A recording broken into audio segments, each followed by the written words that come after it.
Hi friends, welcome to my channel Dhani's kitchen. ഇന്ന് ഞാൻ തയ്യാറാക്കുന്നത് ബനാന ഹൽവയാണ്. വളരെ എളുപ്പത്തിൽ തന്നെ തയ്യാറാക്കാൻ പറ്റുന്ന ഈ ഹൽവ എങ്ങനെയാണ് തയ്യാറാക്കുന്നതെന്ന് നോക്കാം. ഇത് തയ്യാറാക്കാൻ വേണ്ടിയിട്ടുള്ള ചേരുവകൾ എന്തെല്ലാമെന്നും നോക്കാം. 1 കപ്പ് അവിൽ വെള്ളത്തിൽ കഴുകി മാറ്റി വെച്ചിട്ടുണ്ട്. സ്റ്റൗ ഓൺ ചെയ്ത് ഒരു പാൻ അടുപ്പത്ത് വെക്കുക. അതിനകത്തേക്ക് 1 ടേബിൾ സ്പൂൺ കസ്കസ് ഇട്ട് കൊടുക്കാം. കസ്കസ് നന്നായിട്ടൊന്ന് വറുത്തെടുക്കുക. അത് കരിഞ്ഞു പോകാതെ നോക്കുക. ഇപ്പോൾ കസ്കസ് നന്നായിട്ട് മൂത്ത് വന്നിട്ടുണ്ട്. ഈ ഒരു സമയത്ത് നമുക്കിത് വേറൊരു പ്ലേറ്റിലേക്ക് മാറ്റി വെക്കാം. വീണ്ടും പാൻ അടുപ്പത്തേക്ക് വെക്കുക. അതിനകത്തേക്ക് ഒരു 1/2 ടേബിൾ സ്പൂൺ നെയ്യ് ഒഴിച്ചു കൊടുക്കാം. ഇതിനകത്തേക്ക് കഴുകിയെടുത്ത ഒരു പിടി അണ്ടിപ്പരിപ്പ്, നുറുക്ക് അണ്ടിപ്പരിപ്പ് ഇതിനകത്തേക്ക് ഇട്ട് കൊടുക്കാം. അണ്ടിപ്പരിപ്പ് ഏകദേശം പകുതിയോളം ഒന്ന് മൂത്ത് വരുമ്പോൾ നമുക്കിതിനകത്തേക്ക് കഴുകിയെടുത്ത് പൊട്ടിച്ചെടുത്ത പകുതിയായിട്ട് ഇങ്ങനെ ചെറുതായിട്ട് കട്ട് ചെയ്തെടുത്ത ബദാം ഇതിനകത്തേക്ക് ചേർത്ത് കൊടുക്കാം. ഇവ രണ്ടും കൂടി ഒന്ന് നന്നായിട്ട് മൂപ്പിച്ചെടുക്കണം. ഇപ്പോൾ ഇത് നന്നായിട്ട് മൂത്ത് കിട്ടിയിട്ടുണ്ട്. ഇനി ഇത് വേറൊരു പ്ലേറ്റിലേക്ക് നമുക്ക് മാറ്റി വെക്കാം. ഇതേ പാനിലേക്ക് തന്നെ കുറച്ച് കഴുകി വെച്ച മുന്തിരിങ്ങ കൂടി ഇട്ട് കൊടുക്കാം. മുന്തിരിങ്ങയെല്ലാം നമ്മളെ ഇഷ്ടത്തിനനുസരിച്ച് ചേർത്ത് കൊടുക്കാം. അത് ഞാനിപ്പോൾ ഒരു 2 ടേബിൾ സ്പൂൺ മുന്തിരിങ്ങ ഇതിലേക്ക് ഇട്ട് കൊടുത്തിട്ടുണ്ട്.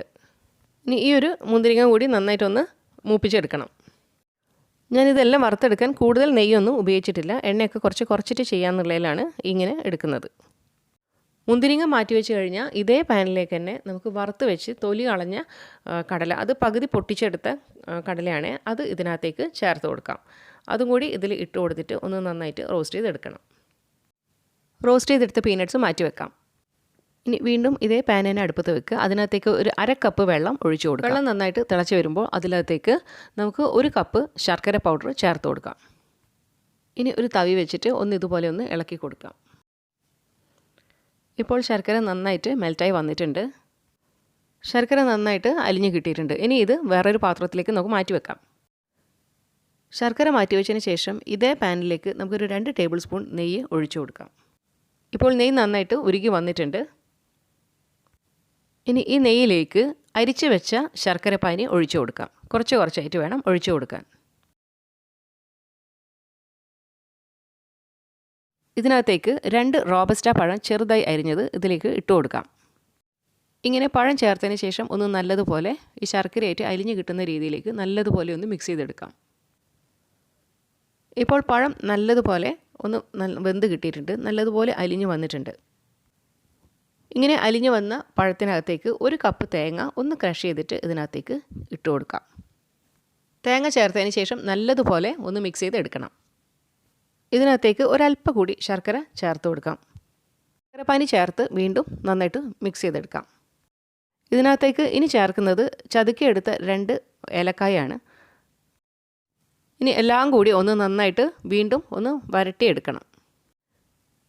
ഇതിങ്ങനെ നന്നായിട്ട് വറ്റി വരുന്ന ആ ഒരു സമയത്ത് നമുക്ക് വീണ്ടും കുറച്ചായിട്ട് ശർക്കരപ്പാനി ഒഴിച്ചു കൊടുക്കാം. ഇനി ആഡ് ചെയ്യുന്നത് 1 കപ്പ് കഴുകി മാറ്റി വെച്ച അവലാണ് ചേർത്ത് കൊടുക്കുന്നത്. ഇങ്ങനെ 1 കപ്പ് അവൽ മുഴുവനായിട്ട് ഇതിലേക്ക് ഇട്ട് കൊടുക്കാം. ഇനി ഒരല്പം ശർക്കരപ്പാനി ഇതിനകത്തേക്ക് ഒഴിച്ചു കൊടുക്കാം. ശർക്കരപ്പാനി ഒഴിച്ചതിന് ശേഷം ഒന്ന് നല്ലതുപോലെ ഇത് മിക്സ് ചെയ്തെടുക്കാം. ഇതിപ്പോൾ ഒരല്പം കട്ടിയായിട്ടാണ് ഇരിക്കുന്നത്. അതുകൊണ്ട് തന്നെ നമുക്ക് വീണ്ടും കുറച്ചായിട്ട് ശർക്കരപ്പാനി ഒഴിച്ചിട്ട് വേണം ഇതൊന്ന് മിക്സ് ചെയ്തെടുക്കാൻ. വീണ്ടും ശർക്കരപ്പാനി ഒഴിച്ചിട്ട് ഇതുപോലെ ഒന്ന് ലൂസാക്കി എടുക്കാം. ഈ ഒരു സമയത്ത് വറുത്ത് വെച്ച കടല ചേർത്ത് കൊടുക്കാം. കടല ചേർത്തതിന് ശേഷം ഒന്ന് നല്ലതുപോലെ ഒന്ന് ഇളക്കിയെടുക്കാം. ഇനി ചേർക്കേണ്ടത് നേരത്തെ വറുത്ത് വെച്ച അണ്ടിപ്പരിപ്പും ബദാമുമാണ് ഇതിനകത്തേക്ക് ചേർത്ത് കൊടുക്കുന്നത്. വറുത്ത് വെച്ച മുന്തിരിങ്ങ കൂടി ഇതിലേക്ക് ഇട്ട് കൊടുക്കാം. എന്നിട്ട് എല്ലാം കൂടി ഒന്ന് നന്നായിട്ട് മിക്സ് ചെയ്തെടുക്കാം. സാധാരണ ഹൽവ ഉണ്ടാക്കുമ്പോൾ നന്നായിട്ട് എണ്ണയും നെയ്യൊക്കെ നന്നായിട്ട് അതിനകത്തേക്ക് ചേർത്തിട്ടാണ് ചെയ്യുക. പക്ഷേ ഇതിനകത്തേക്ക് അങ്ങനെ കൂടുതലായിട്ട് നെയ്യോ അങ്ങനെ എണ്ണയോ ഒന്നും കൂടുതലായിട്ടില്ല. അപ്പോൾ അതുകൊണ്ട് തന്നെ എല്ലാവർക്കും കഴിക്കാൻ പറ്റുന്ന ഒരു ഹെൽത്തി ആയിട്ടുള്ള ഒരു ഹൽവയാണ്. ഇനി ഇട്ട് കൊടുക്കുന്നത് ഒരു പകുതി ഭാഗം നേരത്തെ വറുത്ത് വെച്ച കസ്കസാണ്. അതുകൂടി ഇതിലേക്ക് ഇട്ടിട്ട് നല്ലോണം ഒന്ന് മിക്സ് ചെയ്ത് കൊടുക്കാം. ഇനി ഇതുപോലെ ഒരു ട്രേ എടുക്കുക. അതിനകത്തേക്ക് കുറച്ച് നെയ്യ് പുരട്ടിയിട്ട് നമുക്ക് ഈ നെയ്യൊക്കെ എല്ലാ ഭാഗത്തേക്കും തടവി കൊടുക്കാം. ഇങ്ങനെ നെയ്യ് പുരട്ടിയതിന് ശേഷം നമുക്ക് നേരത്തെ വറുത്ത് മാറ്റി വെച്ചിരുന്ന ആ കുറച്ച് കസ്കസ് ബാക്കി ഉണ്ടായിരുന്നില്ലേ, അത് ഇതിനകത്തേക്ക് ഇങ്ങനെ ചേർത്ത് കൊടുക്കാം. ഇങ്ങനെ ഇട്ട് കൊടുക്കാം. ഇനി നമ്മുടെ ഹൽവ ഇതിനകത്തേക്ക് ചൂടോടെ തന്നെ ഇതിനകത്തേക്ക് ഇട്ട് കൊടുക്കാം.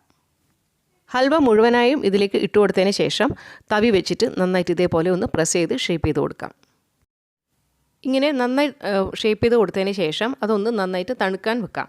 അതിൻ്റെ ആ ചൂടൊക്കെ ഒന്ന് ആറി വരുന്നവരെ വെയിറ്റ് ചെയ്യാം. ചൂടാറിയതിന് ശേഷം ഒരു 2 മണിക്കൂർ നമുക്ക് ഫ്രിഡ്ജിൽ വെച്ചിട്ട് അതൊന്ന് തണുപ്പിച്ചെടുക്കാം. ഇങ്ങനെ ഫ്രിഡ്ജിൽ വെച്ചിട്ട് ഒന്ന് തണുത്ത് കഴിയുമ്പോഴേക്കും ആ ഹൽവ നന്നായിട്ടൊന്ന് സെറ്റായി കിട്ടും. ഇങ്ങനെ സെറ്റായി കിട്ടിയ ഹൽവ ഇതേപോലെ ഒരു നേരി കത്തി വെച്ചിട്ട് ഒന്ന് സൈഡൊക്കെ ഒന്നിങ്ങനെ വരഞ്ഞു കൊടുത്തതിന് ശേഷം നമുക്കൊരു വേറെ പ്ലേറ്റിലേക്ക് മാറ്റി വെക്കാം. ഇനി ഒരു പ്ലേറ്റ് ഇതിന് മുകളിലേക്ക് വെച്ചിട്ട് ഇതേപോലെ ഒന്ന് വെച്ച് കൊടുത്തു കഴിഞ്ഞാൽ ആ ഹൽവ ഇതിനകത്തേക്ക് പ്ലേറ്റിലേക്ക് കിട്ടിക്കോളും. ഇപ്പോൾ നമ്മുടെ ഹൽവ നല്ല പെർഫെക്റ്റ് ആയിട്ട് കിട്ടിയിട്ടുണ്ട്. അപ്പോൾ ഈ ഹൽവ കാണുന്ന പോലെ തന്നെ ഫുള്ള് നട്ട്സും ഒക്കെ നിറഞ്ഞ ഒരു ഹൽവയാണ്. നല്ല ടേസ്റ്റുള്ള ഹൽവയാണ്. അപ്പോൾ എല്ലാവരും ഒന്ന് ഉണ്ടാക്കി നോക്കുക. വളരെ ടേസ്റ്റി ആയിട്ടുള്ള ഈ ഹൽവ കുട്ടികൾക്കും വലിയവർക്കും എല്ലാവർക്കും ഇഷ്ടമാവും. ഒരുപാട് നട്ട്സൊക്കെ നിറഞ്ഞ ഹൽവയായതുകൊണ്ടാണ് അതിങ്ങനെ മുറിക്കുന്ന സമയത്ത് നട്ട്സൊക്കെ ചില നട്ട്സൊക്കെ ഒന്ന് പുറത്തേക്ക് വരുന്നത്. അത് പ്രശ്നമാക്കണ്ട. എൻ്റെ വീഡിയോ ഇഷ്ടമായിട്ടുണ്ടാവുമെന്ന് വിചാരിക്കുന്നു. ഇഷ്ടമായിട്ടുണ്ടെങ്കിൽ ഒന്ന് ലൈക്ക് ചെയ്യാനും ഷെയർ ചെയ്യാനും സബ്സ്ക്രൈബ് ചെയ്യാനും മറക്കരുത്.